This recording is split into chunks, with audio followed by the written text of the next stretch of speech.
Shabbat Shalom. Shabbat Shalom. What are we saying when we say Shabbat Shalom? What does that mean? May your rest make you whole. Good Sabbath, peaceful Sabbath, Peaceful Sabbath. or Sabbath of peace. Experience the peace of the Sabbath. That's Right. my Shalom definition. Shalom can mean much more than that. James said too. Yeah. Have a whole Shabbat. Very restful, home, peaceful Shabbat. Are you having a good Shabbat? Oh, yeah. Amen. That's I Yeah. think I can see that. Shabbat. Good. I'm not hearing all that, but I'm excited. I promised you something last week. People were here last week. I promised you something, so that's going to be much of what we do. But I want to lead into it with something that should be very familiar to you, but I'm not sure if we've paid attention to every aspect of it in the past. And so I want to do that as a starter here.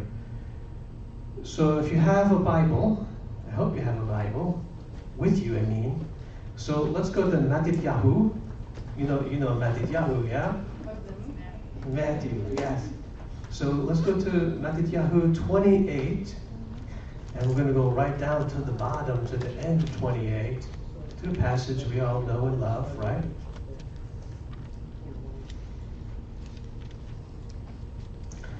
Yeshua's getting ready to leave, right? Where's he leave from? Trivia question while you're looking things up, right? Where's he leaving from?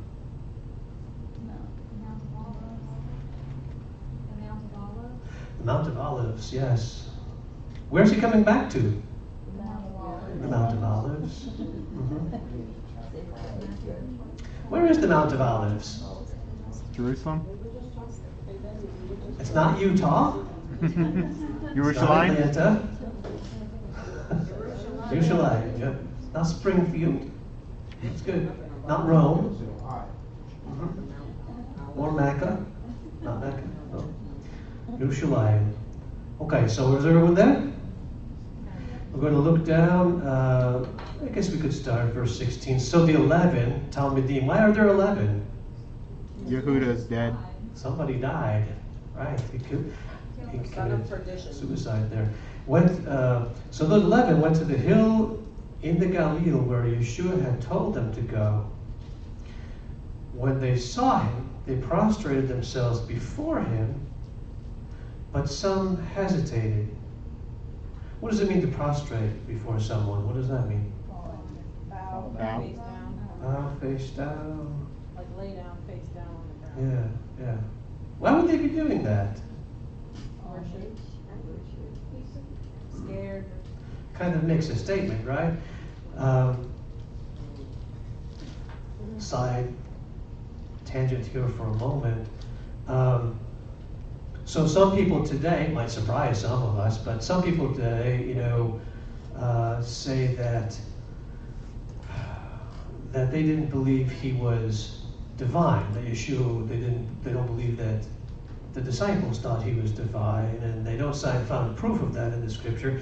But when you see, it's actually quite a few places, but one of them that's very convincing is when he rises and he goes into the midst. Remember the first time someone was missing, and he came back a second time, and this person who was missing, he didn't doubt anymore, but Yeshua made him put his finger in certain places anyway. Do you remember? Mm-hmm. Do you remember what else that guy did then?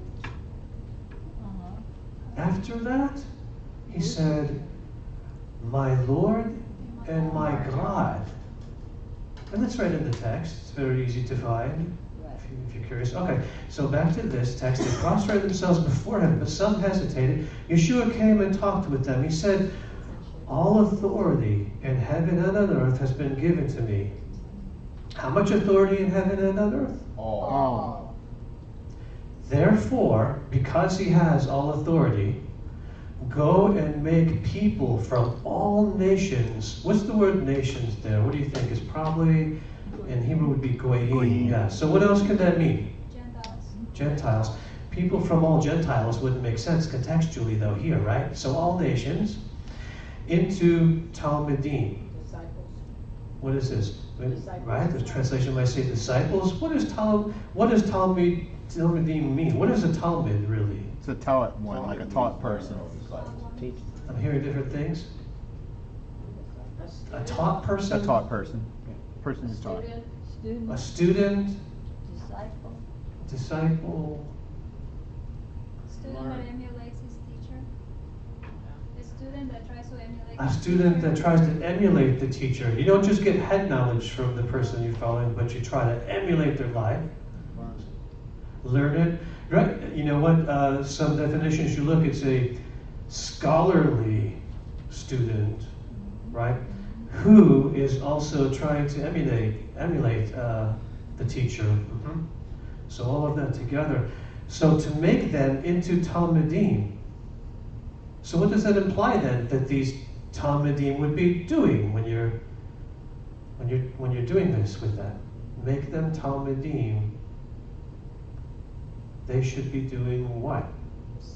Being students trying to emulate the teacher. Being scholastic students trying to emulate the teacher. Now, we read, like we're in 1 Corinthians, right? Shaul says he and Apollos, are held up as examples. They want people to emulate them as well as, of course, Yeshua.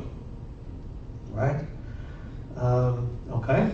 So, that's important then. This is important.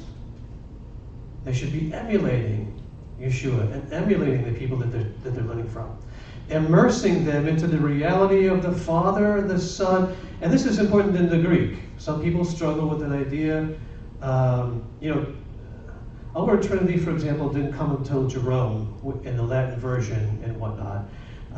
And it's not in Hebrew we just had an understanding echad, right? Which he's got alone, and there's a uniplurality there. The word Elohim already has a uniplurality, so we don't need a new word to describe it for us.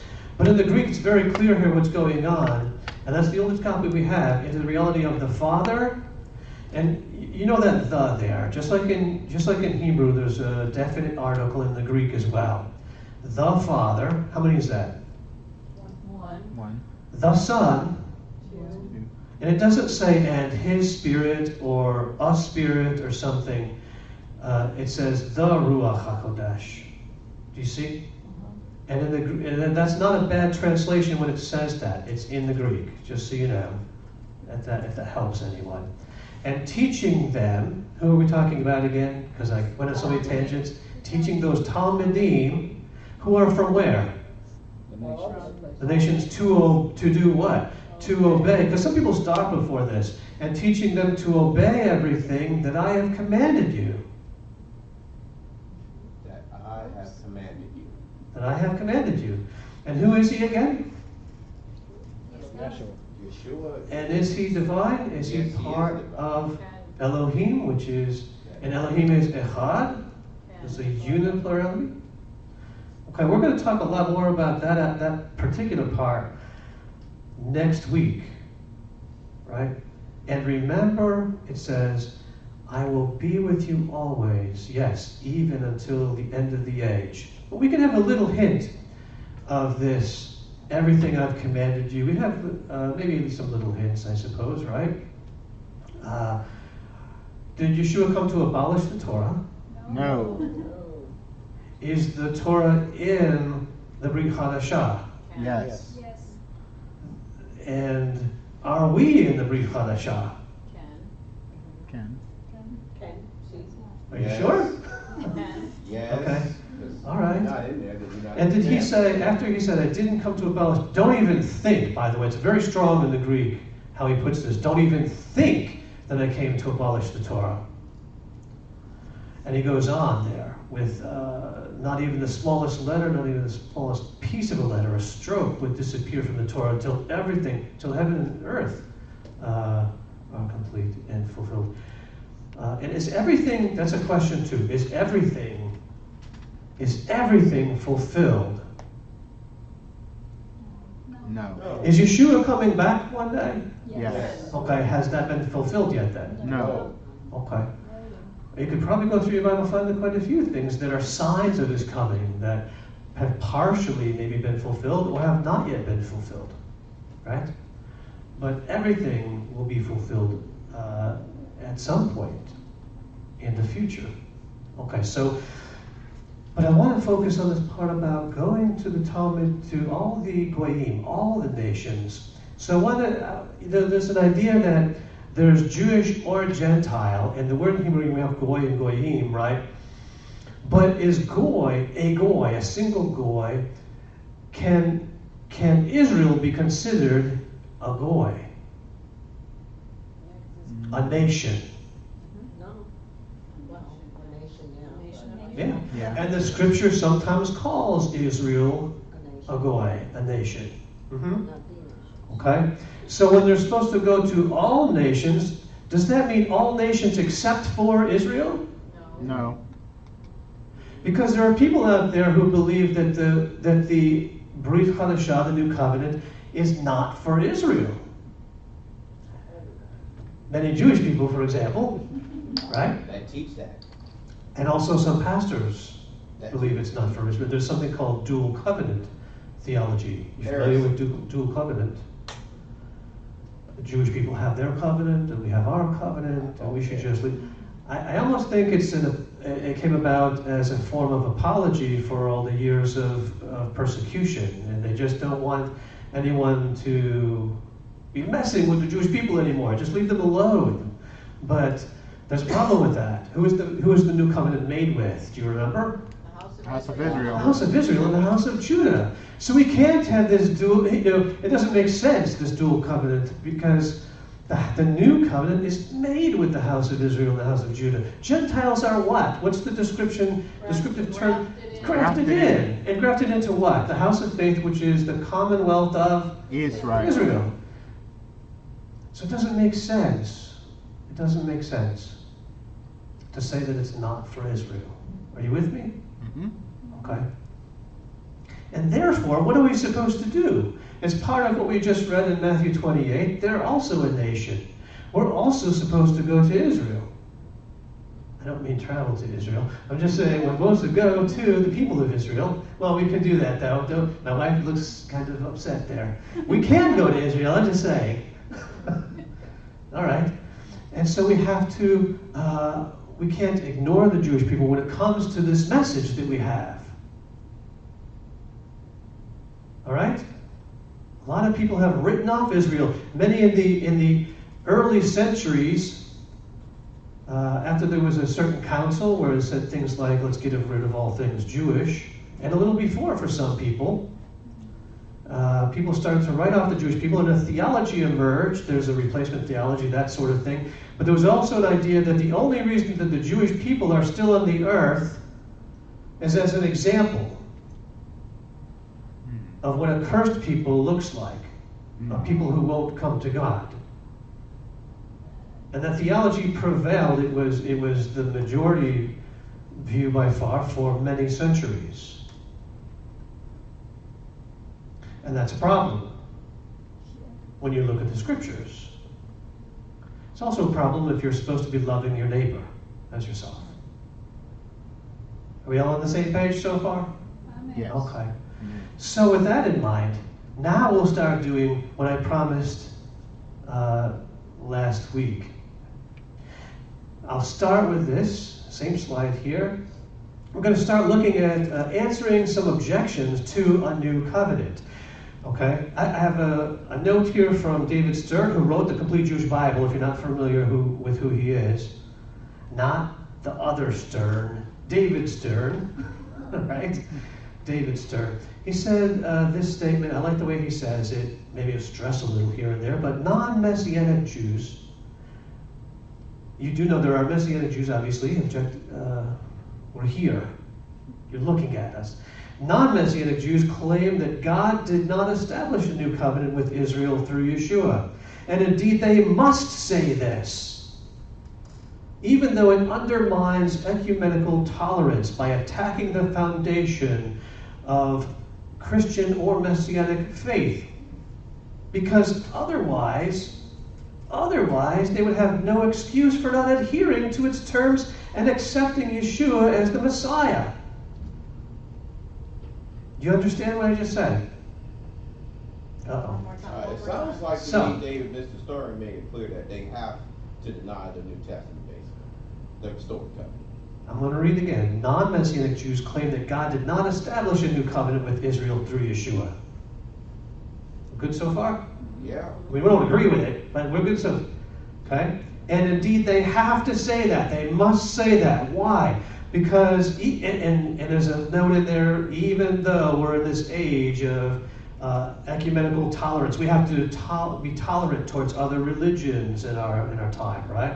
Which is, it's a good thing to respect and not like harass and oppress other people, right? But this undermines this understanding of tolerance because it attacks the foundation of our belief. That there is a new covenant, and it was made with Israel, like the scriptures say, like Hebrews 8 tells us, like Jeremiah 31 tells us. And they have to say this, though, that God didn't make a new covenant with Israel through Yeshua, because if they don't say that, they have no excuse for not adhering to it, coming into it, and accepting Yeshua as the Messiah. Are we together now? Mm-hmm. Do you see? It's either there's a new covenant through Yeshua, or we, right, are messed up here. So basically, And for them, either there is no new covenant, or, right, or they are messing up. Because if there's a new covenant, they've got to come into it then. They've got to join it. They've got to accept Yeshua as the Messiah. Do you understand? Okay, so when this is going on, there are four main objections specifically to there being a new covenant. Okay? That's what we're going to start answering. And I want you guys to teach me today. We've gone through some material, so you should be equipped. If you're not equipped, we'll finish equipping you today. But you should be equipped to answer these. All right? You ready? So, objection number one. And I think I made a slide for it, I hope. Oh, good. Because I didn't write slide on here like I usually do, so I can't tell you slide. Here we go. The covenant with Moses is eternal, so there is no ground for expecting a new one. This is what you might hear if you're in a conversation with a Jewish person. They might say to you, the covenant with Moses is eternal. No, it wasn't. There's no ground for a second one. We don't need it. There's no new one. So, okay, so take your time here. What about Jeremiah? Find some... Sorry. Okay, don't take your time. All right, so we have one response up here about part of this is, hey, what about Jeremiah? Okay, so explain to me. Jeremiah 31, 31 to 34, I think it says, a new covenant I will make where I will place my Torah in their heart, and they will be my people, and I will be their Elohim. Yeah, he And I will says, write his law into our hearts. right? But there's a part preceding, right? That Yeah. he's going to God in Jeremiah 31 to 34. Very good. At the beginning there, God said he's going to make a new covenant or to renew a covenant with who's he going to make it with? With the house of Judah and Israel. House of Israel, the house of Judah, Because right? they Is it a new house of Israel he's going to make it with? Like some newly created Israel or something? Same one. It's the same one. Same one. How do we know? It doesn't say the new one. Huh? I don't remember seeing. Don't remember? How do we know? Anybody know? How do we know that it's It's the in the same text. old Israel? You can also use restored. He says in there that they broke the old one, so he's making. The ones who broke the old one, meaning the covenant with Moses. Is that what you're going to say? Yes, I was going to say, in the book of Jeremiah, for 23 years, Israel Sacrifice their children to Moloch. Let's bring the whole book into context. So as a result, the scripture makes it crystal clear that Daddy God gave Israel a certificate of divorce. So when you come into Jeremiah 31, it is a promise to Israel that he will restore Israel in covenant with them. So Yeah, there's a process for divorce that we could talk about at some point in the Jewish world that gives us a context for these statements. And God, of course, would have been familiar with this process where you declare you're going to do something, getting a divorce, and then there's a process where you actually, go through with it. But in any case, yeah, there's a context where Israel has fallen into sin. They broke the old covenant and therefore broke them. By old, what do we mean? How many covenants are there in the Bible? A lot. Are there 2? A lot. Okay. But there's a context here we know which one we're talking about. We're talking about the Mosaic covenant, right? Okay. So how can this So we're saying- this? So we're saying the objection is, hey, the covenant with Moses is eternal, so there's no ground for expecting a new one. And we said, well, there is a ground for expecting a new one. It's Jeremiah. Jeremiah 31. God said He's going to make a new one with us, right? Okay, so we took care of that part. What about the other part? The covenant with Moses is eternal. Is that true? Is that not true?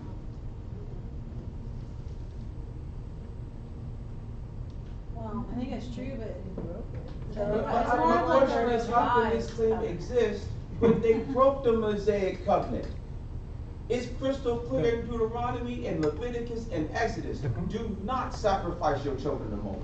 The But covenant's he also everlasting. says- He also says, if you obey, then I will be your God. Then, so he's promising, I will fulfill the parts of the covenant if you do this first. But they didn't. Yeah, I always The- thought of it more as of a renewed, like same covenant, just. It's renewed by different guarantor. Well, in Jeremiah 31:30, he says, "It will not be like the covenant I made with their fathers on the day I took them by their hand." He does say that. That is in there. So it's not the same per se. It's like renewed, like different.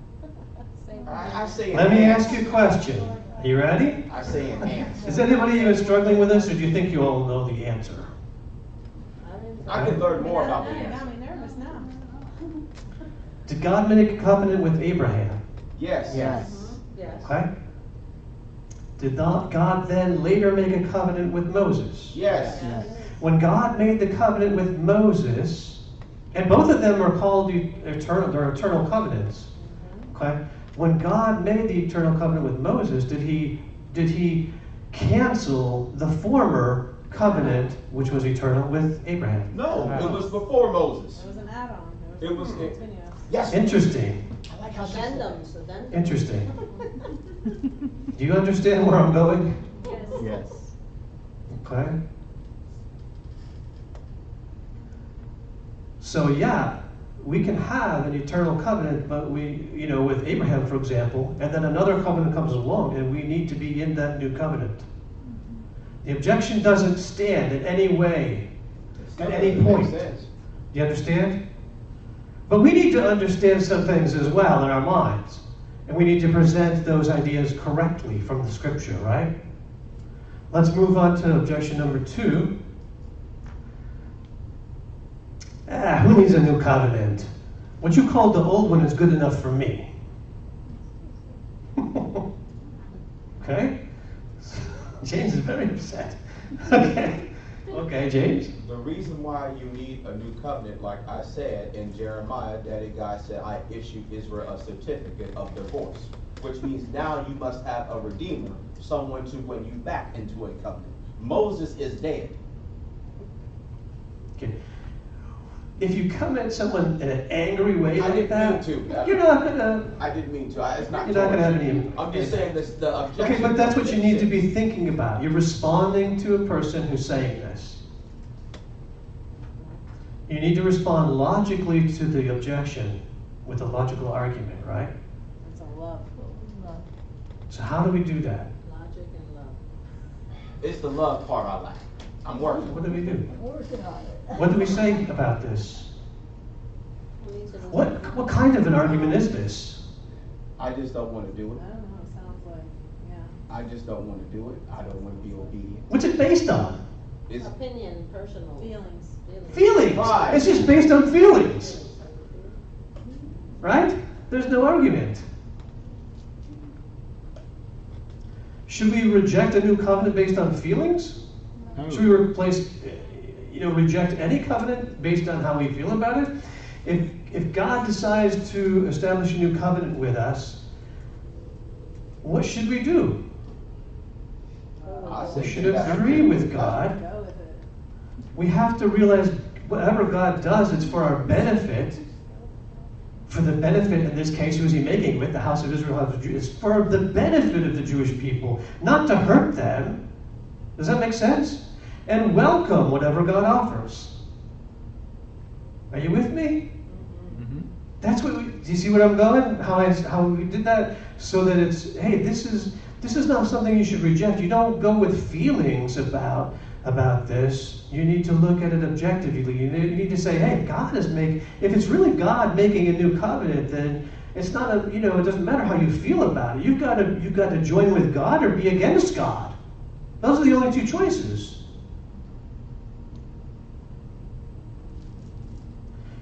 And then, the next thing would be, do you think what God does is for good for you or bad for you? Good. Why would you reject it then? Foolishness. Number three. This is a tougher one. These last two are much tougher, and they're multi-parts. I welcome whatever God may offer, including a new covenant, and there is ground in the Tanakh for expecting one. But Yeshua, or Jesus, didn't bring it. And the new covenant does not express, as proved by my 4 following arguments, which are based on the very text that you use to support your view. All right? So here we go. Keep that in mind. Grasp what's being said here. This is a Jewish person saying, I believe there's going to be a new covenant, but Yeshua didn't bring it. How does he know that Yeshua didn't bring it? Huh? What is his proof in the Tanakh? Hold on. So Yeshua didn't bring it, and the New Testament doesn't express it as proved by these next 4 arguments. Now, we could attack one part of it right now because we're in the book of Hebrews, I guess. So does the New Testament, which is a bad terminology, there's bad terminology, right? Messianic writing, something like that, where Testament's not really in the text. But in those writings, does it show a new covenant? In the Messianic writings, or you might call them a New Testament, does it show the new covenant? Yes. Yes. Where? Hebrews 11. Hebrews 8. 11. Hebrews 8. I think I heard you. I said Hebrews. 8. Yeah, 8. Hebrews 8. I thought that's what you said over here. Hebrews 8. Also in Hebrews 10. I think it's 8:10 and 10. It might be 10:8, but I don't think so. It's 10 something. Anyway, it's in there twice. Okay? It's in there twice. So we're going to go on, though, and look at what his 4 arguments that are based on the Jeremiah text are, and see if we can deal with that. All right? So 3a. Jeremiah writes that the new covenant will be over the house of Israel and over the house of Judah. It doesn't say God will make his covenant with Gentiles or Christians. This is true. That is true. Well, you're not helping. Is it not prophesied in Isaiah that Israel's purpose of receiving the Torah was to be a light to teach it to the nations. They were supposed to take it to the nations, and anybody that sojourned with them was supposed to be able to partake in that covenant, the old one. So the new covenant would include them. That's a very interesting point. All the time, every covenant, Goyim, Gentiles were always able to join with us. Now, there may be some differences in how that happens now, to how you are grafted in now than how they used to be grafted into Israel. But nevertheless, there was always something there. So anything else? I would just say it's the church that says that the covenant is with the Gentiles or Christians, but the Brit Hadashah or New Covenant doesn't say that God's covenant is with the Gentiles or Christians. So if you read it, you will find it there. I don't know that everyone in the institutional church would say that, but For the most. largely, especially if they're in replacement theology, certainly, then it's completely, they would say. But if they're not in replacement theology, it could be a different story. It could be like both, or grafted in with natural branches, right? Because that's natural branches with grafted branches. And what does that mean, really? We're talking about people there, not institutions so much, but okay.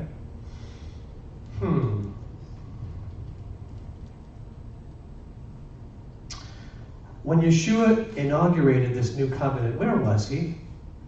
When he mentioned when he mentioned the covenant, because Hebrews isn't the only text that talks about a new covenant. I would say Genesis. I would say Abraham, because there's a No, we're not going that far, we're talking Messianic writings. The new covenant is mentioned somewhere else. Jerusalem. The upper room. Okay, it was in Jerusalem, in the upper room. Yeah, Who the said that? Passover. See. Romans. During Passover, a Passover Seder, and and who said it? What did they say? Who said it? What did they say? This is my blood. This is my blood. Who was saying this? Yeshua. This is my blood, the blood of The new the covenant. new covenant, which is in my blood. In other words, I'm going to be the sacrifice that brings this new covenant into effect. It's going to come into effect through my blood. Okay? Who was he talking to? Was the room full of Gentiles or Christians? Jewish. His talmidim. Depending how you define it, right? His talmidim. His scholarly student followers who were trying their best to emulate him. And they were all Jewish. And they were all Jewish. Now there's another text that talks about them in the end. The 12 emissaries, because one replaces the one who died, the 12 emissaries, in the end, they will, do you remember what they'll do? When Yeshua returns, do you remember what they'll do? What the emissaries will do? Did you say what will the emissaries do? The 12, what will they do in the end? What kind of role will they have? They're gonna. They will judge. The nation. They will judge. I've heard Israel The and the nations. nations. The nation. He tells them in Matthew, you will judge Israel and the Anyone nations. else? They will judge. Now, believers will judge the world, but these 12 in particular will judge The 12 tribes. the 12 tribes. The 12 I tribes. said Israel. There's a representative relationship here. These will be the judges of the 12 tribes. You know the bookshelf team, judges. The judge is like a leader, and he judges them. These will be the leader judges of the 12 tribes. So they're representatives of all Israel. Okay? Which is what Gentile believers become part of Israel. The commonwealth of Israel are grafted in the tree of Israel. What else? Because if this is supposed to be the house of Israel and the house of Judah, then why is it there's only, thinking in the minds of a Jewish person who doesn't believe, you can't go too much to the Messianic text, you've got to stay in the Tanakh, or use logic. What else can we say here? I mean, what would they be thinking? They're thinking, if it's to the house of Israel, house of Judah, this new covenant, then why are we not all in it already?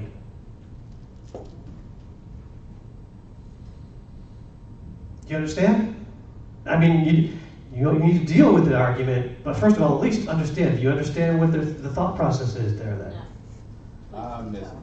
If the new covenant is made with the house of Israel and the house of Judah, how can it be that there are Jewish people who are not in it already? How does that work? Lack of faith. I would say They are in it, but they just don't know it. Can we prove that one? Probably not. Valiant effort, though. A for effort. All right, anybody? Wow. James wants to give it a try. I'm going to say the traditions of men has lied to you, both the Gentile and the Jew. Because Scripture makes it clear that the restored covenant is for the house of Judah and the house of Israel. However, I would make the argument, the reason why they think they not in it, because one, they have not chosen to receive the Messiah, because they've been told that Yeshua is not the Messiah. So you think saying that they really are in the new covenant, No, what I'm even if they saying haven't is- accepted it? No, Is that what I'm you're saying is that they are capable of coming into the covenant by accepting Messiah, Coming in. because it's their birthright, but because they've been programmed not to. Okay. That's why they're not living in it. It's the same way where Christians are programmed. You're not allowed to celebrate Hanukkah, James. Yes, I am. Jesus did. So what's wrong with me doing it? That's what I would tell them in the Christian church. That's why I had to leave for a little while. What? I don't know. It was my complaint. Don't worry about it. I'm just saying traditions of men have lied to people. I still don't know what just happened, so. I went on a The rant, house never of mind. Israel and the house of Judah. So if God made a new covenant, and it's with the house of Israel and the house of Judah, Why is it? doesn't that include all of Israel and the house of? Shouldn't all the Jews be in it then? Oh, Why are they not all in it the then? Jews be Because in they it. chose Okay, not to no, be in it. it wouldn't be all of the Jews. The house of Israel and the house of Yehuda would be Torah observant, Messiah believing people. Well, I didn't want to say that because then that leads in the book of Romans. I know you want to say something. Where Paul says, just because you are born of Israel does not mean you are It's of okay. Israel. Yeah, well, what, I can't remember the prophet, I don't know if it's, yeah, I can't remember, but there's a part in the prophets where he's complaining to God and he's saying, look, they kill your prophets, they kill your people and everything. And Elijah? Christian talks about the remnant, so that by itself is telling us that it's not gonna be all the house of, there's a remnant that he saved. People who stays in the covenant, the ones who are in the covenant, the ones who are faithful, the ones who are in the covenant are the people who enter a covenant. Right. But is it with all the house of Israel, all the house of Judah? Let me ask you a question. Will it ever be with all of the house of Israel, house of Judah? Tiffany's shaking her head no. He And I didn't just say want to, all. I just want to fall down now. All in sense of living, correct? All in the sense of living. Yes, well, when Messiah comes, yes. When Messiah comes, yes, that's what we call fulfillment, right? So for now, people who, and for always, really, people who enter the covenant are in the covenant from the house of Judah, and there is a remnant that are in there, and there are representatives from every tribe. And one day, we were talking earlier about this thing called fulfillment, how things will be fulfilled, and they're not all fulfilled yet, but one day they'll all be fulfilled. And one of those things that will be fulfilled is what? Romans 11, near the end.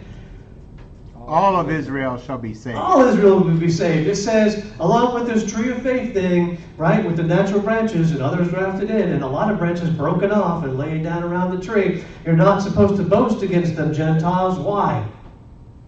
The chapter says, one day God will turn away the ungodliness of Jacob. What does that mean? They're going to come back. They're going to do teshuvah. They're going to repent. And it says, in that way, what? All Israel will be saved. Are you with me?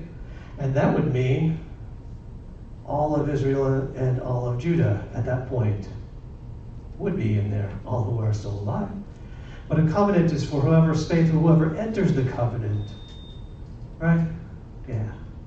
Are we good with this one? Anything to add?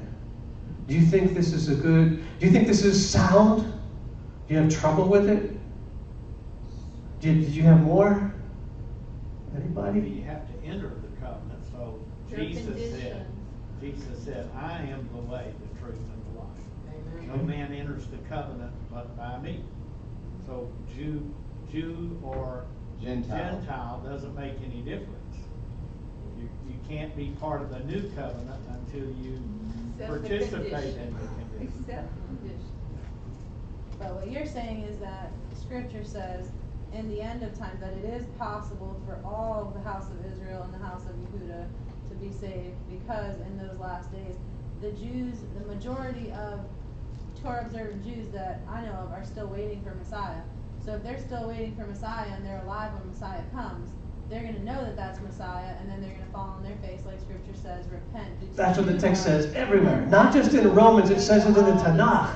Huh? And And then at that point, once they do teshuvah, fall on their face, be saved, then all of the house of Israel. When he comes back, how's he going to come back when he comes back? He's coming back in the clouds. And every eye shall see him. What's the Tanakh say about that? The people of Israel will see him, right? And he's going to see what? The one who was pierced. Zechariah. And they'll mourn for him. God, so Romans is talking about God will turn away the ungodliness of Jacob. The Tanakh is talking about it in different terms. They'll look on the one who was pierced and mourn for him as an only child. Does that sound like they're happy about what happened to him? No, they're very upset about what happened to him. Do you see? And again, there's a teshuvah aspect, a mourning, a change of heart, a change of mind. Then more so that they denied him. That's where that deep mourning is going to come from. Because a deep mourning, as for an only son. A person who doesn't know Yeshua and then comes into the knowledge. It's not just a mourning, oh, we messed up. It's a mourning for him, like what we did to him, and that we were wrong about him. Right? Yeah. And if you read Zechariah, it comes in, this is a salvation of Israel text. Okay. Are we good with this one now? Yes. All right, objection 3b. Okay, remember this is the objection part. God says he will put his Torah in the minds and write it on their hearts. It is no secret that Christians have done cruel things to Jews in Christ's name, things which are altogether alien to Torah, things which prove that Torah was far from their minds and hearts. I do not suppose it is necessary to show how each one of the 10 Commandments has been violated by Christians in their dealings with Jews. And you can read several books about all kinds of atrocities from the Crusades and the Inquisitions and the yada yada yada, on and on and on. However, and I know where some people want to go. I'm going to keep reading. This part's from part of the objection still. However, I will pass over these things and take it a different tack. I will grant that not all deeds done by Christians were necessarily authorized by Christ. That's very nice of him, right? Saying, hey, I don't think Messiah told them that's what they're supposed to do. Some even adduced Christ's name to justify acts contrary to his teachings and the 10 Commandments. Again, very nice, right? They recognized just, people were not following Yeshua really when they did that. Moreover, I know that there are Christians who love God and who desire to do good. That's very admirable to recognize, right? But, and here's the point of the objection, this is not the same as having the Torah written on their hearts. For the Torah is the body of laws and instructions given to Moses for the Jewish people, consisting of both the written, here's a clue for you folks, consisting of both the written and the oral law. Therefore, someone with the Torah written on his heart should be a shomer mitzvot, a guardian of the mitzvot, commandment, obedient to all the commandments of the written and oral law. And this I do not see in Christians, and not even in those whose character is exemplary. Where do you want to take that? How do you respond to that? Matthew chapter 5, verse 17. I did not come to abolish the Torah, but to fulfill it. No. Okay, but they're already recognizing that, but they're saying they said oral. They're not doing it, and he's also adding oral law in there too. Yeah, James just mentioned that. I would say first of all, the oral law was not codified till AD 400. So let's just be honest. 200, but okay. When the Father prophesied through Jeremiah that he will write the Torah on our hearts, he's only referring to the law of Moses and whatever else is found in the Tanakh that came directly from Mount Sinai, not the traditions of man. So therefore, he has changed the interpretation of what was said in the book of Jeremiah. Because, and this is not to attack no Jew, but because of tradition, there's a tradition among the Jewish people, and I love the Jews, but that you have to have oral law, both the Mishnah, the Talmud, all these extra things on top of what was commanded by Moses through God. And that's not biblically sound. In Judaism, there is a picture, the Torah is here, and the Mishnah, which is the oral Torah, okay, and for some, it's even up here.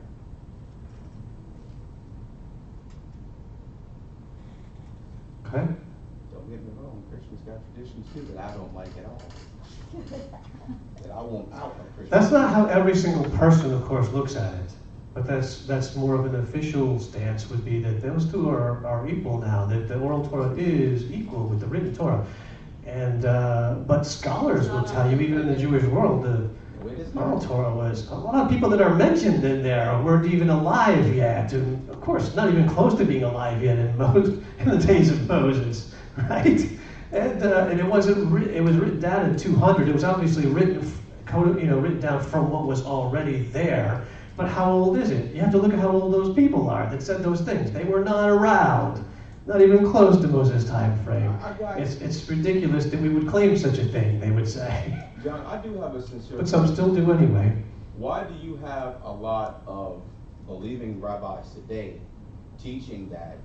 literally teaching that oral Torah is equal to written Torah, and that everyone, both Jew and Gentile, must be obedient to oral Torah? Well, I can't speak for them, and I don't know any of them. I think there's some group I heard of recently that might be going that direction. But the majority that I know don't. UMJA wouldn't, our UMJC wouldn't, MJAA wouldn't, Tikkun wouldn't, Kehilat Elohim won't. That's a congregation, not a movement. Don't worry, John. But let me go into this a little bit, and maybe part of your question will be answered. So, some points to be made, and some of them we covered. God is indeed putting His Torah, His teaching in the minds and hearts of His true followers. Keyword true, right? By means of the Ruach, the Spirit. The path to holiness is just that. It's a path. It's a process. You don't accept Messiah and suddenly you're perfect. I wish that was. It's a process of sanctification. The person, the individual, who he's trying to write these things, which is what? On your giving you knowledge in your mind and trying to give you a passion. But these people still have free will and can resist the finger of God writing on the heart. You can struggle and fight against. You can fight against the grafting. One of the things that sometimes with Bible studies you have different personalities, different people with different knowledge bases, and so I had someone that had practiced and did this grafting thing with different trees, and so we learned different things. Some of them I brought up in the past, right? Like you put a pear branch into an apple tree, and both can flourish. Right? And what kind of fruit do you get from the pear branch on the apple tree, which was just floored me? You still get pears off the pear branch on the apple tree. It's just so weird. What? Yeah, that's what I said.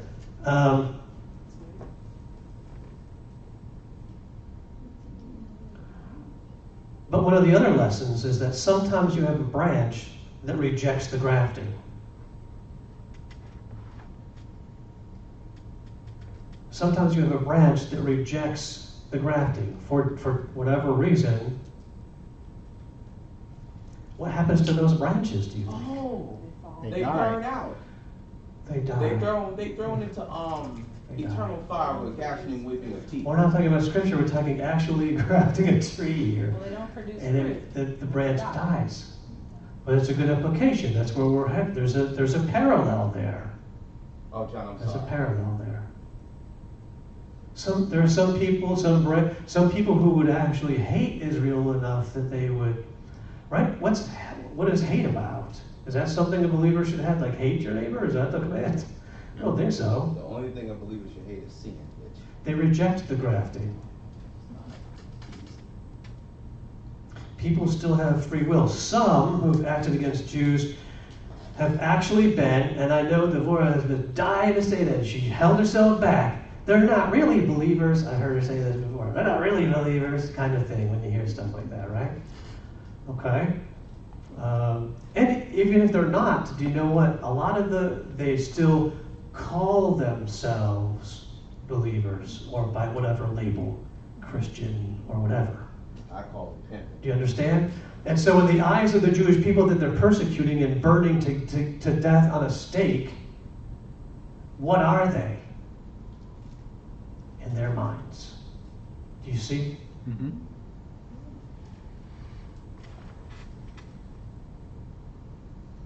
So some have in fact been unbelievers, others resisted God's will. But none of that negates God's action of writing and inscribing in the mind and the heart. Does this make sense? Mm-hmm. And secondly, of course, and James was quick on this one, was that the whole Shomer Mitzvot thing where the Mishnah is mandated, and not only mandated like for Jewish people, but for like everybody or something, the oral Torah, which is obviously man-made commandments added on. People can't discern that. Now in Hebrews, we just read that Shaul said the Brit Chadashah is Torah. And so any form of Judaism, and this is the Word of God, that fails to recognize the Brit Chadashah as Torah has a defective understanding of Torah, and therefore of Shomer Mitzvot, guardian of the commandments, because they don't see all of God's commandments, and they do see some other commandments. Do you understand? So are you saying that both groups have some kind of issue seeing because like They can't the discern. Christians don't have the Torah, don't see that part of God's commandments, and then Well, there I would see there are degrees. There are degrees, right? Shaul mentioned some people follow Torah even though they don't even like consciously know it or something. And then there are other people who study very deeply and they accept like it's a process, remember? Yeah. And much of the Torah is actually in the Brit Chadashah. Yeah, a lot of courses, for sure. Does this objection? So there are degrees, how much people accept, how much they don't. And the other side, the Judaism, right? And that's on both sides. People have added many things. The papal edicts, which become what's called the Catholic canon. You know how big that is? You have any idea? Volumes and volumes and volumes. Just like the Talmud is. And everyone has their own little Luther, saved by grace through faith alone, right? And then everyone was like, yeah, Luther. And then they went out in town and started to party. And they acted recklessly. And Luther took a walk into town one day and said, what are you guys doing? What? No, this is not what I meant. Okay? It doesn't mean you can just live however you want and just be crazy. And so Luther, though, then didn't go back and say, it's the Torah. He might have took the Ten Commandments, and then he started to write some other things, some of which came from him. Let's be honest. Maybe based on Scripture, but it didn't go all the way to Torah. But he recognized, saved by grace through faith alone guy, recognized, hey, there are some commandments, we're supposed to be following them. Do you understand? No, it's not something that saved us, but we're supposed to be following them. You with me? All right? Even that. So, when you're talking about the oral law, we don't give the oral law, the Mishnah, authority that Orthodox Judaism grants it. Although, the Brit Chadashah, by the way, certainly does not denigrate, I'm talking about the text, does not denigrate the Mishnah properly used. And you could look, there's a reference here, 1 Timothy 1:8 about that. You can look also at the end of Acts where Shaul, at one place in Acts, he says, I've never done anything against the Torah. Another place later in Acts 28, he says, I've never done anything against the traditions of the elders. So everything this is at the end of his voyages, or almost the end of his voyages. He's been to all these places, written most of the letter, and he's saying that he's never done anything, not only against the Torah, because that was part of his trial, or against the traditions of the elders. Now, you might not be too familiar with that term, traditions of the elders, but do you know what that term refers to? The Mishnah, the oral Torah of his day, which was much smaller. Which was much smaller. Now, that's how he lived.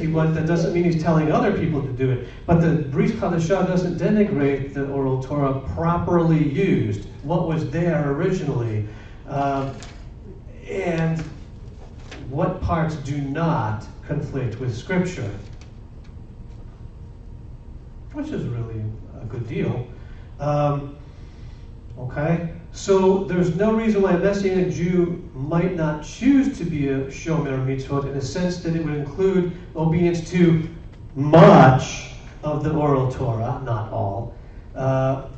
Nothing in the Brit Chadashah prevents it, and a number of passages lend support. And if you want those passages, boom, boom, boom, boom, boom. I've got like 5 sections up here that I can give you afterwards. But that's not our point here.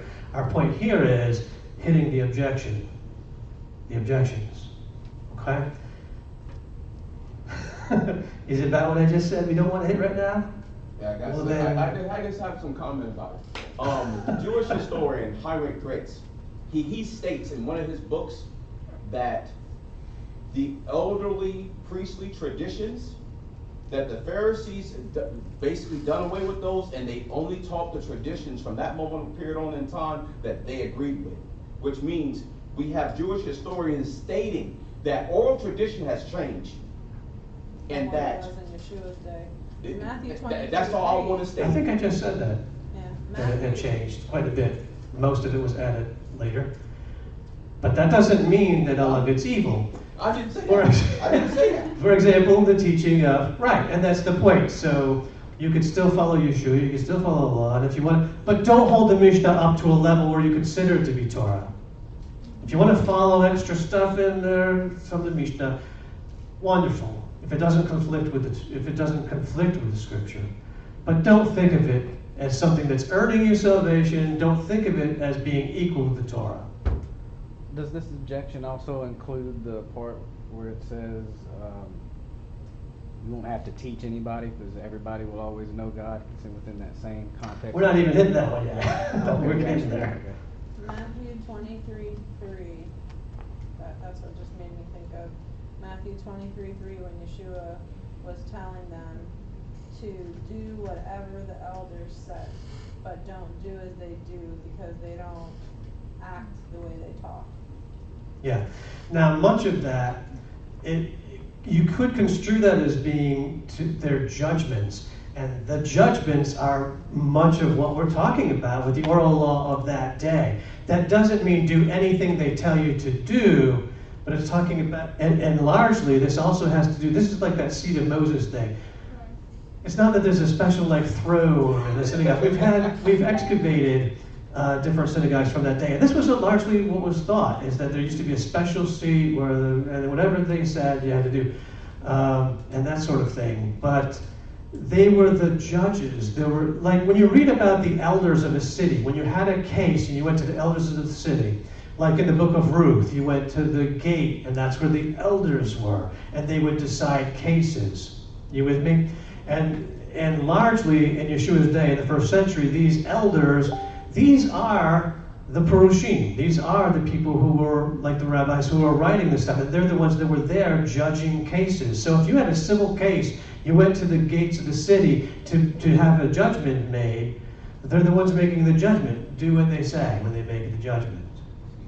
And also, It doesn't mean just anywhere all the time, do whatever they he say. said the Torah teachers and the Perushim. So he made two distinctions. He said one is the Yeah. Torah teachers, and then the next is Yeah. the Perushim. And he said they're the ones that are sitting in the seat of Moses, so do whatever they tell And that's you. what they're talking about, the seat of Moses. What is the seat of Moses? Do you remember Like a position. do you remember a place where Moses was sitting down? Reading the Torah. Hmm? Reading the Torah. Reading the Torah? Well, maybe he was reading the Torah, but you remember a place Moses was sitting down. Where Moses was judging, handling disputes. People, the whole country was coming to him with every little case. That's where we read about Moses sitting. He's sitting there all day, and everybody's bringing the little, whether it was, a very important, crazy kind of case that no one else could figure out, or just the simplest things, they were all coming to Moses. The seat of Moses, the one who's sitting and making those decisions, which is exactly what I'm saying. And where those decisions came to be made later is in the gates of the cities. That's what we're talking about when we're saying the seat of Moses, the one that's doing the judgments. Read together? Yes, so when they gave a judgment. It was a good thing you brought that up, because that, it helps it make more sense to people. Sometimes, you have things in your mind, but you can't throw them all out at the same time, Because that right? scripture's not talking about the oral Torah, it's talking strictly about these judgments that the Torah teachers and the Pirushim were making when Well- people would come. So if two people came to decide the dispute and they said, okay, you need but to go stop. and pay him this much money. But stop. What was the law of the land? Torah. Torah. Well, no, So when there was a it dispute, time. the law of the land was the Torah. When somebody had a dispute, what was the guidance for settling the dispute? Torah. Go before the judge. You see? The oral Torah. And came when they from made the these judge. decisions, this is the way we do this. This is how you're supposed to do this. This is pretty much what the oral Torah becomes. The way that we, hey, so and so had a fire lit on Shabbat. Well, when did he light it? When are we supposed to light a fire for Shabbat? Well, Rabbi so and so says 10 minutes before sundown. Rabbi so and so says 15 minutes before sundown. So and so said. And the Karaites, of course, said you can't have any fire on Shabbat. I don't care if it was lit beforehand, you got to put it out when Shabbat comes. But they weren't rabbis, so they're not in the Mishnah. Right? So they're like decisions. What does the Torah say? None of that stuff, but it does say don't light a fire on Shabbat. Which is why if you go to Israel, right? You go to the hotel you're staying at, if it's a multi-level hotel, and the elevator is set to stop by itself, so that you don't have to touch a button, because if you touch a button, what? You're creating a Fire. tiny little controlled fire. That's why Orthodox will say you can't drive a car on Shabbat. Why? If you turn the ignition, you're starting a little controlled fire. I have a rebuttal against that. Now, you may see if you go to Eitz Chaim on San Jose, you'll see Orthodox walking to shul. You might also see some cars in the parking lot. Amen. Is it now James is thinking that's hypocrisy, but there's more to it than that. We've talked before about when there are conflicts from one thing in the Torah to another thing in the Torah, like when you're walking down. I guess I have to address it then. When you're walking to synagogue on Shabbat, when it's supposed to take it easy, not supposed to work today, and I see my neighbor's donkey stuck in the ditch. You could translate that today to my neighbor's car is stuck on the side of the road and they're stranded. The donkey's in the ditch, right? What are you commanded by Torah to do? Help your neighbor get the donkey out the ditch and return it to them. Now, how easy do you think it is to get a donkey out of a ditch? Hard. That's work, isn't it? Hard work. Donkey So you're commanded to rest on Shabbat, and you're also commanded to get the donkey out of the ditch. And not only get it out of the ditch, you have to take it back to its owner. You have to figure out who the owner is, whether you know or not, and take it back to them. Time to sweat. That's work. Which one takes precedence? Preservation of life. Preservation of life. Preservation of life. That means the We're donkey. good on the. What did Yeshua say when he's confronted on Shabbat with healing a human being, for example? He said it's permitted to do good on Shabbat. Mm-hmm. Do you see? He's not saying, well, don't follow that Torah thing anymore. No, he's in this debate, and he's saying, it's lawful to do good on Shabbat. He didn't say, it's lawful to do anything on Shabbat. Do you see there's a difference there? All right. Okay, God's words through Jeremiah. Oh, wait. But followers of Yeshua understand that everyone under the new covenant, as seen in Jeremiah 31, as seen in Hebrews 8, has the Torah to observe. That is the plain sense of the phrase, I will put my Torah in their minds and write it on their hearts.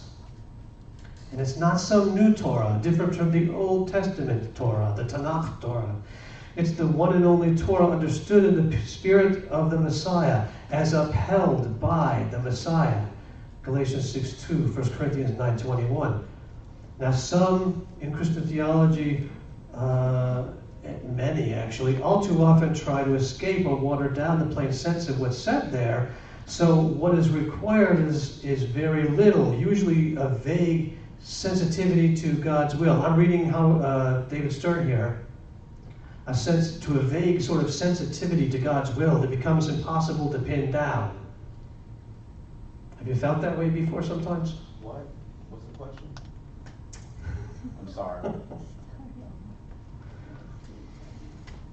This idea of following God's law in the Brit Hadashah has been presented by people as if it's something totally different or partially different or maybe not different at all. We don't know. It just kind of floats around like, what is it we're supposed to really do now? Until people are just confused. Sometimes they're telling us we don't have to pay attention at all. Sometimes they say, well, these 10. Sometimes they're resorting to bringing up some other ones, like King Henry VIII when he wanted to get a divorce. Suddenly we're going to the Tanakh and we're saying things that are from the Torah about divorce to justify his divorce. I thought we didn't care about that. You know, it depends on the circumstance sometimes what people were bringing up. And it can make people confused.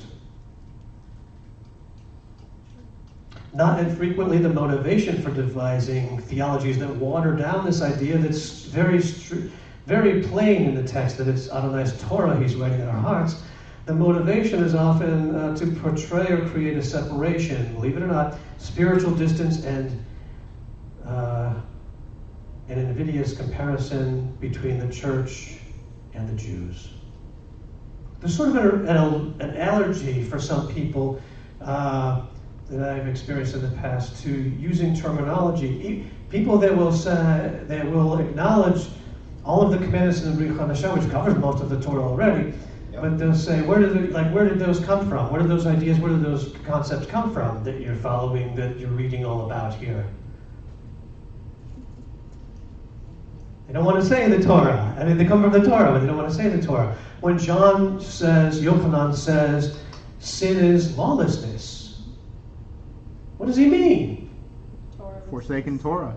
Violate When Torah. the anti-Messiah is called a man of lawlessness, what does it mean? Like, what law are we talking about? The law of gravity? Are we talking about he'll be able to float? Are we talking about the civic law? Like he's just totally chaotic against any kind of law? What are we talking about? He's against God's law.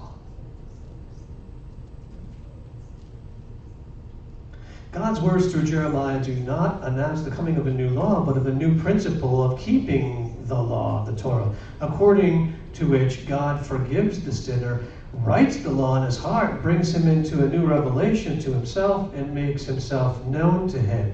Those are Stern's words. I'm going to add this. You know, we know the Jeremiah text. Remember the Ezekiel text, which uses terminology just like the Brit Hadashah we read about in Jeremiah 31, and it talks about how he will take away the heart of stone and replace it with the heart of flesh. And what does that heart of flesh cause us to do in the Ezekiel text? It causes us to follow the Torah. Ezekiel 36, I believe. Check it out.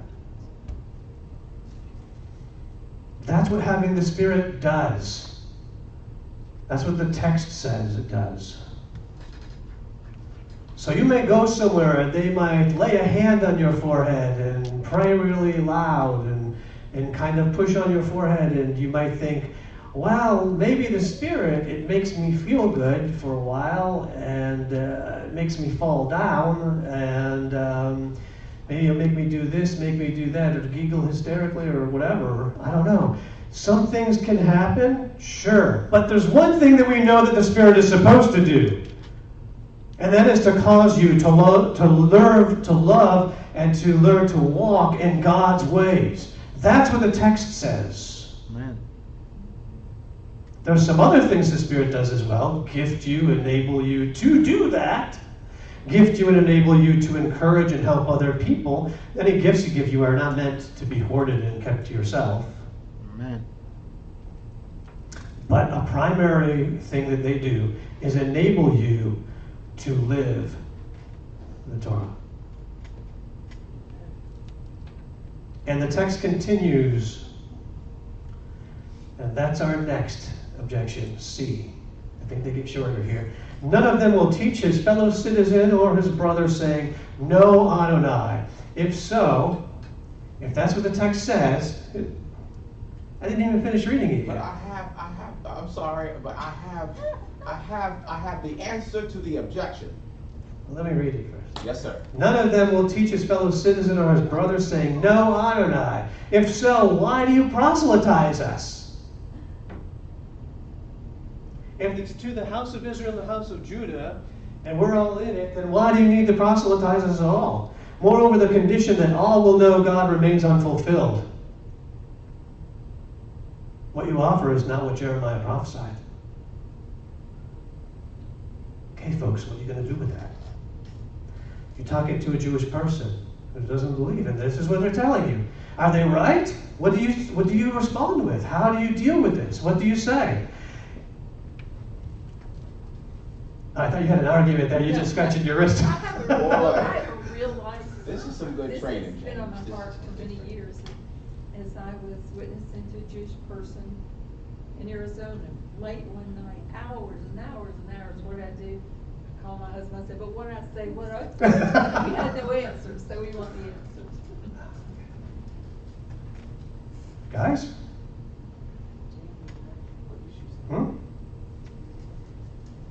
Oh yeah, James. James was waiting. He had the answer The already. first thing that I want to say is that, first of all, how can you say you don't know Adonai until you accept His Messiah? Once again, I find the objection borderline manipulative. Second, Yeshua said that the world will Remember, do this in love. I'm sorry, that's right. Yeshua said that the world would know that you are my Messiah from how deeply you love people. So now here's what it is. I could have sworn, what's his name? Yochanan, aka John in English,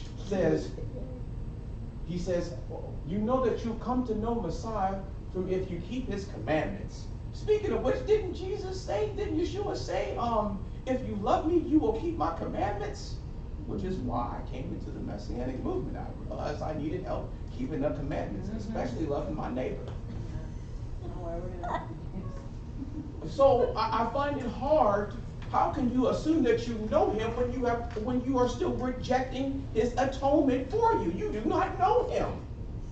And knowing, I think, and accepting are two different things. I think you can know but not accept. Everybody knows about Yeshua at this point. I mean, it's very far and few in between that you meet somebody that does not know who Jesus Christ was. But do they accept and acknowledge Him is a whole other question. But you can't answer their objection Oh, yeah, I forgot through the we're Messianic answering text because they don't already believe that. That's like That's true. trying to answer an atheist objections by using the Bible But as it's like it's borderline trapping you to only think. It's basically a setup.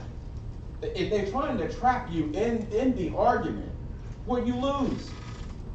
Well, no, that's what John's trying to teach us to win. I'm sorry. True, but To win the argument, or not necessarily win the argument, but share the knowledge that we have. yes. And It's then not they an do with it argument to whatever they win. want. I'm not supposed to win. How do we show? Well, we did bring up earlier one of the points, and I heard someone say it here. You know, you're not in the covenant until you accept Yeshua, and then you're going to know Adonai. Amen. There's another part of this, proselytize. What does this term mean, proselytize? Basically, go around. Another word. Recruit. I always think of recruiting. Recruit what, though? Recruit people Members. to believe in whatever it is that you're trying to teach. So like, whatever the religion is, Okay, you ready? proselytize. You ready? Proselytize. To convert someone to another religion. Are you with me? Think about that. To convert someone to another religion. But to evangelize, what does it mean to evangelize? To spread the To good recruit word. someone to Christianity. To bring a To good message. communicate the good news that God has provided a means for salvation. Is that the same thing? No. No. And let me throw something else at you. Who was the new covenant made with, and who was it made by? Made with Made the by house of God. Israel. By God to the house of Israel, the house of Judah. Do you stop being Jewish then? No. No. So there's no proselytization going on. You're not changing to a new religion. I'm bringing serve you the the God of You're fulfillment. accepting the Messiah of your religion. The God Yes, I'm of bringing you to Israel. the fulfillment of your That's a religion. good one. That is a good one. That's not what proselytizing is. You're announcing good Worship news. Horus, or Dalai Lama, or Announcing Buddhism. good news is not the same as It's different. religion. And remember again, there's a consummation coming where all of them, all of Israel, all of Judah, these people with these objections, all of them will, if they're still alive in that day, will know Adonai. So there's a fulfillment where all of House of Israel, House of Judah will. Everyone who enters the covenant should now. Does that? And again, that doesn't mean that they're perfect. There's the process. A process. And some who call themselves by certain names, again, doesn't mean they really are following Messiah. Right? I think we all know that one, right? Yes. You're self-aligned. Okay. Here we go. You ready? See, probably getting tired now. This is number 4. The author's comments. It might be a little easier, number 4. I don't know. See what happens. The author's comments. We're dealing with the Hebrews text, right, about the Brit Hadashah. The author's comments denigrate both the people of Israel and God's covenant at Sinai. God would not impugn his own chosen people or his own covenant. The true new covenant will not be anti-Semitic, as is this book. Here are 4 anti-Semitic statements by the author of Messianic Jews. Before we flip to the first one, do you understand this part? Do you understand what's being said? They're saying that The argument is, hey, this is anti-Semitic. It's denigrating Israel. It's denigrating God. It's denigrating, his covenant that he made. You with me? That's the objection. That's what they're saying. This is the 4th objection. So let's see. Here are the 4 statements they're claiming are anti-Semitic or impugning God or denigrating. So let's go with the first one. He says, the new covenant contains better promises than those in the covenant at Sinai. This directly impugns God and the Mosaic covenant. Do you agree? No. What do you have to say about this one? This should be easy. I'm gonna need some help, but the Torah promises both blessing and cursing. And with that said, I could have sworn it also says that if you fail to obey all of the Torah, you've broken the Torah. It's plain, simple. It's simple and plain if you go and do it wrong. To break one part of the law, you break all of it. So when this says he gives us a new covenant that contains much better promises, I like that one. I would be like, because that means someone has kept it so perfectly for me where I can receive these promises and strive for obedience. How is that anti-Semitic? I think we went kind of deep. So let me ask you a question. Where does it say that statement you made? That Deuteronomy if you 28 talks about curses. Well, okay then. Let's say at a very basic level here.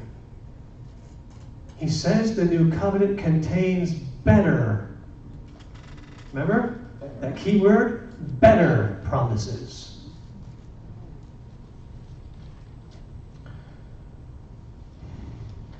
Does that mean the old promises were bad?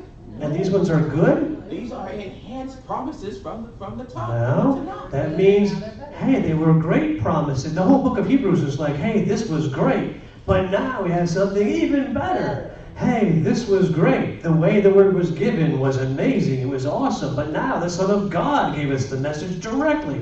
You know, this was really great, but now it's even better. The theme is like over and over. The old priesthood, that was great. At least we could, could take care of, do something about our sins. But now this priesthood is way better. It's not a bad versus good. It's a great versus even way better. Does that denigrate God and his old the old covenant then? No. No. If I can add, like in the old covenant also, you were supposed to die if you committed sin. In the new one, he tells you he will forgive our wickedness and will remember our sins no more. So I think that's the pretty good. promise. That's pretty good. Remember your sins no more. He won't act on them no more. Promise. I need that. There's some things you couldn't find forgiveness from in the Mosaic covenant. I want to say blasphemy. In the Brit Hadashah, even those things you can find forgiveness. And wasn't it blasphemy, adultery? Yeah, I want to. Where are we trying to go? I'm trying to. No, the question is that wasn't the sins that you could not be forgiven for in the Mosaic covenant was blasphemy and adultery? And there was another one. Idolatry. Under the old covenant, there was no sin offering for intentional sins. So you couldn't. You went out and intentionally committed adultery. That's a conscious thing. So you had to have There was no tshuva, but transgression. under the I've heard new this covenant- before. At some point, It was a transgression. most of the sacrifices, when you read about them, they're for unintentional. But it gets a little vague when you get to Yom Kippur. It's for like all the people's sins for the year. It's like once a year, and then even then, it still doesn't cover No, everything. the sure though. mercies of David. What? Okay, when David It sinned, gets a little lazy. when David sinned, Mm-hmm. Daddy God had to cut him a Davidic covenant because there was certain. It was adultery. It was adultery. What was the passages that talks about? I give you the sure mercies of David. I think we're getting on the side. Did we already cover this well enough? You think? That saying it has better promises doesn't denigrate the old one. I mean, that's all we need, isn't it? Yeah, there's nothing hostile about that. We don't need to get into the weeds too much. There's nothing hostile there. I don't see anything anti-Semitic there. Okay. What is, let me see here. It's a misuse of what the author says, Stern says. And that would be my version, why it's not what the author says. The author's saying good or great versus even better. Okay, B. What is B? The author says the first covenant was defective. We are defective. No, we are. It does, right? Doesn't the text say the first covenant was defective? No, that's what he flipped. The people in Might wanna look at it. people in the priest, the people in the Levite priesthood were defective Yeah, the because covenant. they're human. The covenant wasn't the Torah. That was the stipulations. The covenant was with the people. So it's the people that was defective. Jeremy says, James is trying to say it was the priesthood. If you look closely, the text says, Jeremy says, it's the people. The problem was the people. It says, "My Is anybody looking up Jeremiah 31 to see directly what it says? I wrote an 8. Denise has it. Read it Is that- first, Denise. most people take the covenant as being the Torah, and the Torah itself is not the covenant. It was the stipulations of the covenant. Well, it's one of the stipulations. Yeah, one of the stipulations. I So like how you said that.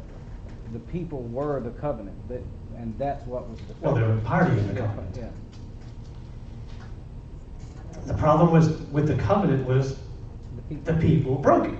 They couldn't do I like it. how John said that. The people broke it. Is that what you're seeing in Jeremiah 31? Go ahead and read it nice and loud for me if you have it, so they can hear you at home. What is it? Jeremiah 31, Yeah. verse 7. Verse 7. Is that what you said? No, 31. Oh, you More want me like to read on 30 from or 31. Right. 31, 30. Okay, 31 is, well, we'll go to 30 for context. Here the days are coming, says Adonai, when I will make a new covenant with the house of Israel, with the house of Yehudah. It will not be like the covenant I made with their fathers on the day I took them by their hand and brought them out of the land of Egypt, because they, for their part, violated my covenant, even though I, for my part, was a husband to them, says Adonai. For this is the covenant I will make with the house of Israel. After those days, says Adonai, I will put my Torah within them and write it on their hearts. I will be their God, and they will be my people. No longer will any of them teach his fellow community. I wanted to say, but you kept looking down. If you could come here, so people could hear. Ah, I'm sorry. Can you hear and read it?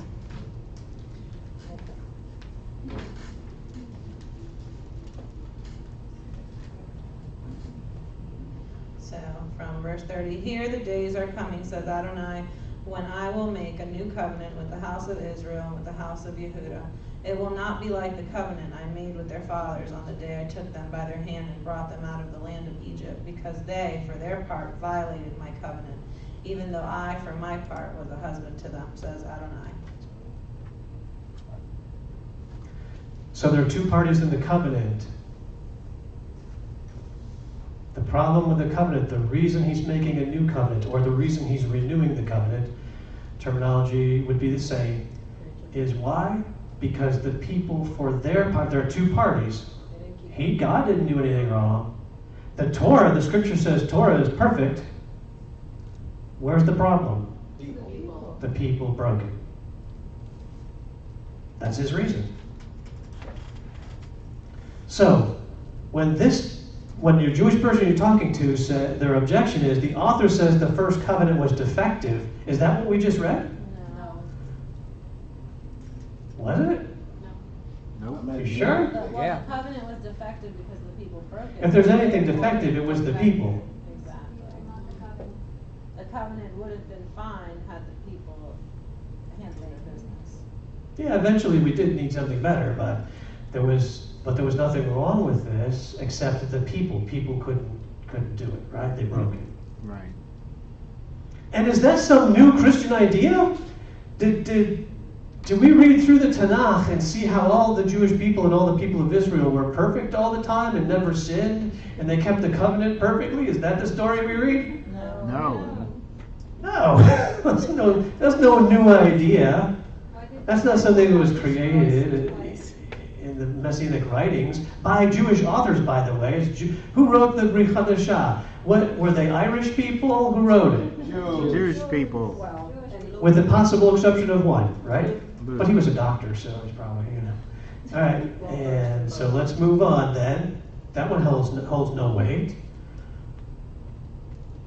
The author says that God found fault with his chosen people. That was our defense. That was what we said about the last one. It's not that there was something wrong with the covenant or wrong with the Torah. It's God, and we're agreeing with the Tanakh. That's what I was about Since to the say. people sin. So here, see, they're having that thrown back at us. The author says that God found fault with his chosen people, the Jews. Isn't that anti-Semitic to say something like that? No, it's not. It's the truth. It's right there. Take Jeremiah, take Exodus out, take Leviticus and Numbers out. But it's not just the Jews, it's Israel, which is 12 tribes. The Jews is just one tribe. I would say Well, Israel. So there's Gentiles there today. the term did come and has come to mean all the tribes in some ways. Just kind of like Torah, you can mean a lot of different things by saying Torah. The same thing with the term Jews or Jewish people. In this week's Torah portion, one thing that really stuck out to me was Deuteronomy 9:5. It said, "It is not by your righteousness or the uprightness of your heart that you are going to possess their land." Mm-hmm. Meaning that God all the way didn't back choose. in the Torah to the Marim. Meaning You're that not God even didn't inheriting the land. choose. You've already messed up. Yeah, meaning that God didn't choose them because they were righteous. Mm-hmm. Right. They were the smallest Didn't nation. they mess up as soon as on the they earth. came down the mountain? Well, when Moses came, the covenant Oh, God. technically They already violated it. Yup. And then what did he have to do? He said, 3,000 back died. up the mountain, Yeah. make new stones, because they just violated the first one. So even then, he renewed it out of grace. Yeah, so what is this? This isn't a serious, I mean, this isn't even a serious criticism, right? This isn't a serious objection. We're just saying, it's a one Jewish guy writing in the book of Hebrews, acknowledging what it says in all the Jewish texts, all the way from the Torah on. Yep. It's fact. That Israel didn't remain faithful to God's covenant. The author here is only reporting what's obvious. Okay? And D. Well, is that good enough for everybody? Did anybody have trouble with that? Those aren't so difficult, right? And D. The author calls the first covenant old, aging, vanishing. This statement not only depreciates the Mosaic covenant and the God who made it, but as we can see, 2,000 years later, it is false. The Mosaic covenant has not vanished. Rather, Am Yisrael Chai, the people of Israel live, and we live by virtue of our covenant, the old one, fresh, not aging, not vanishing, now or ever. John, I'm gonna need your help with this one, like really, because the passage that I'm pretty sure someone would quote, I want to say is it's the book of Corinthians, where it talks about the law, the glory of the law is passing away. The problem is that this is how I was taught in the Christian church. The new covenant is the Old Testament fully revealed, and that basically you can't get away from the laws in the Old Testament or the Tanakh. You just can't do that. So I don't know what I would say. I would say that the focus is no longer Moses and it's now Messiah. I will be firm in that. But apart from that, no, the laws in the Tanakh still applies to the restored covenant. Look at Hebrews 8:13. Okay. Isn't this what we talked about last time? Yes, it is what we talked about last We're talking time. about the old covenant, but that's not what he's talking about. Yeah, what did we say about that? One thing we said, and some of who weren't here last week might be struggling a little bit with this part, right? So there's a term we hear in the Tanakh, right? And every month, and we still do this, there's something called Rosh Chodesh.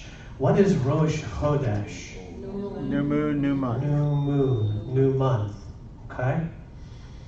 Now, when the new moon comes, this is important, when the new moon comes, does that mean that Adonai has taken the old moon and crushed it and destroyed it, and it's gone now, and in its place has created a new moon? No. Is that what it means? No. No. In some, what does it mean? In some sense, it's been made new or It renewed. starts over again, is what it And- really does. It restarts every time, because it has a cycle, and that cycle starts over again. When it comes to the end of the cycle, it's Mhm. full, and then it's gonna go back. Now, during that moon cycle, this is interesting, just came to me, during that moon cycle, it might look a little different than the previous cycle. You might get something like a harvest moon or a blue moon or a red moon. It doesn't necessarily match exactly the old moon, even though it's really the same moon. Are you with me? And in Hebrew, the word, isn't there a debate about that word in Hebrew meaning renewed and That's not New or renewed, and that's exactly why, because we're not saying it's a renewed moon, we're saying it's a new moon. It hasn't been, but it hasn't been destroyed, it's the same moon. And here we're saying in Jeremiah text, new covenant, not renewed covenant. And we talk a lot about that. You might want to check out, if you didn't hear it, you might want to listen to it the last message there. But in Hebrews 8:13, where it's talking about old and aging and vanishing, we need to consider something when we're interpreting or even when we're just reading a text. Who can tell me what that primary thing, that first element we need to be looking at when we're doing interpretation or trying to understand a text? what might it be? Context. Context. I say all the time, context is king. So the context for this passage in Hebrews 8:13, what time period are we talking about in general terms? Very general terms. I mean like really basic terms that everybody here knows. Is Yeshua still walking on the earth? No. Okay? Yeshua is no longer walking on the earth. He's already risen. Therefore, remember we talked earlier about the words new covenant that he brought up at a Passover Seder. He was about to bring the new covenant into effect through his own blood. Has that already happened at this point? Yes. It has already happened. Everyone agree? Yes. Yes. How long ago do you think it had happened before this letter was written? 50 to 70 years? Maybe Probably. 40 years? No, 30 years? 70 years. 15. Scholars have different ideas, right? 20. Maybe 20. 20 sounds pretty good. Maybe a little almost 30, somewhere in there.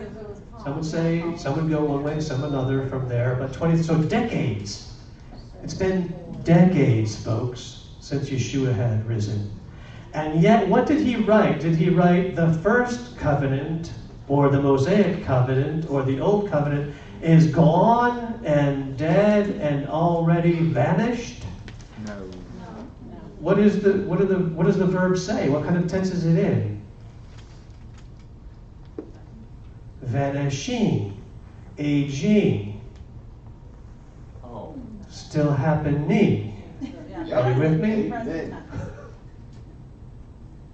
Are you with me?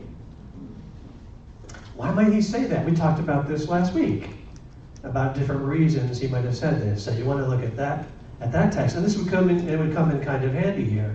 He's not saying that it's gone now. We might consider, well, is it gone now, or is it like the Abrahamic, like it's still going, or something? How, or is it renewed?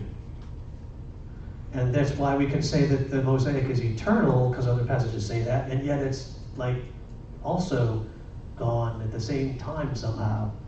Is it like the new moon? That it's really the same moon, but it's not the same moon. It's new or renewed somehow. How can we use that information to answer the objection? Can we use that information to address this? Does the author saying that the new covenant, the first covenant, the Mosaic covenant, is aging or vanishing, does that depreciate the Mosaic covenant? And does it depreciate the God who made the Mosaic covenant? No. Is the Mosaic covenant still not vanished 2,000 years later? The rest is rhetoric, right? Am Israel high.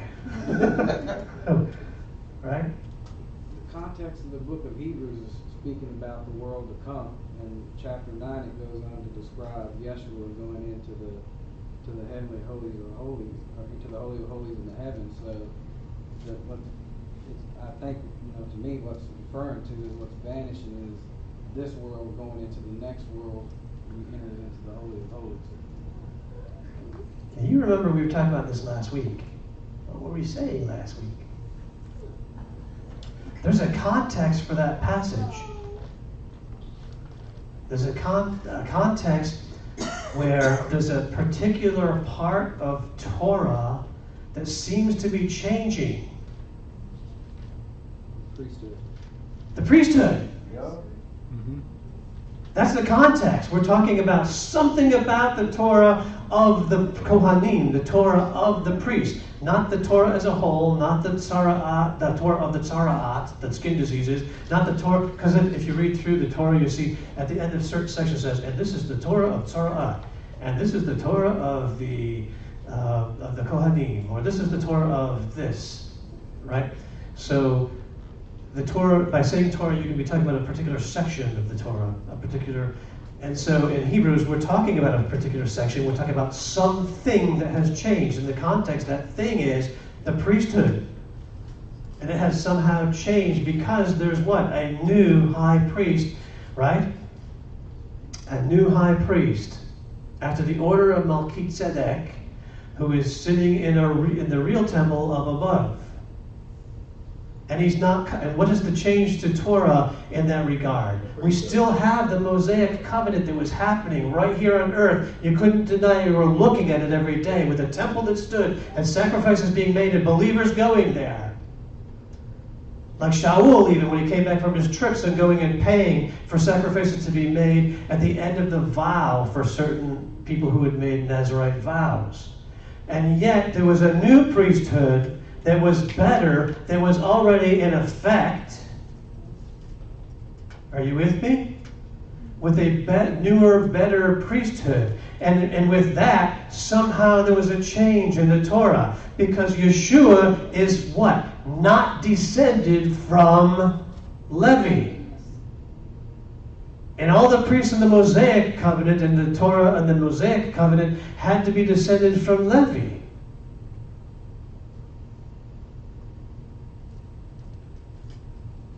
Are you following? This is the change that was made. And it's still in effect, aging, vanishing, but wasn't vanished yet. If this was written when the temple still stood, what happened in 70 AD? Temple was destroyed. Temple was destroyed. Torah wasn't destroyed, although this Roman guy burned the one that was in there. Right? But the Torah wasn't destroyed, but the temple was destroyed. When the temple was destroyed, this is the rise of modern-day Pharisaic Judaism. Why? Because the Sadducees lost their power base. The only reason, the place people went to hear the Sadducees teach the Torah, the Tzedukim, the Sadducees teach the Torah, was where? The temple.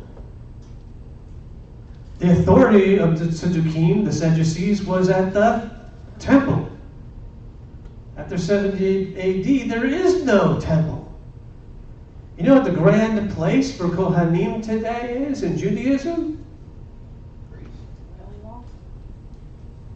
Well, if there happens to be a Kohen in your midst, somebody you know is a Kohen, right? At the end of services, after the rabbi's taught and all that stuff, and you're ready to go home, then they'll call the Kohen up and he can do the blessing.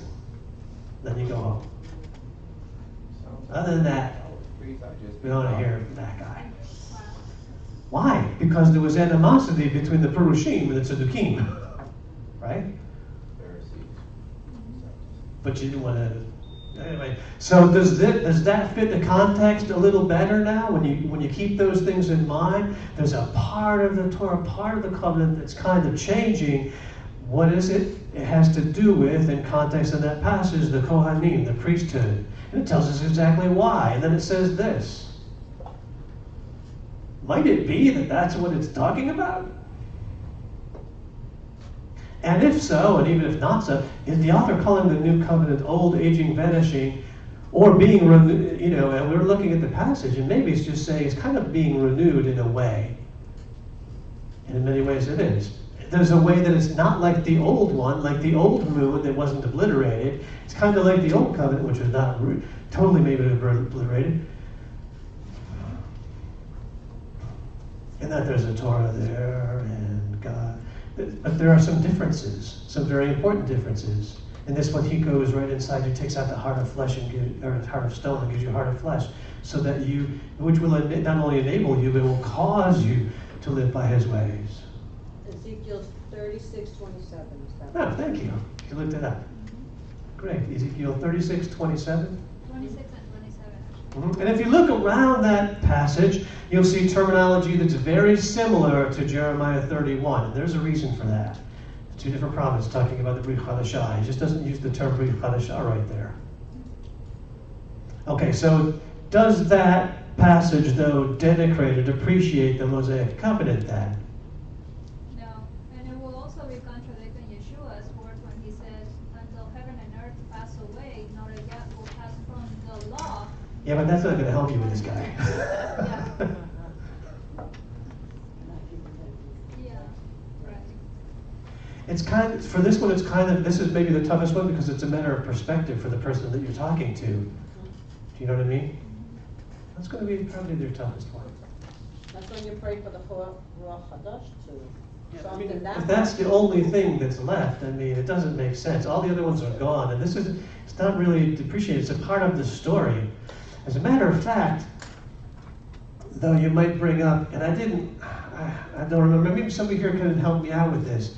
In Rabbinic Judaism, there is a mention by some of a change in the Torah when the Messiah comes. I don't know if you know that. I don't remember the reference. That's where I would need the help. If you, I don't know that. okay. So if you're very interested, yeah. You know what? You guys find it and tell me next week. Hit Mr. Google up for that one. Okay. Excellent.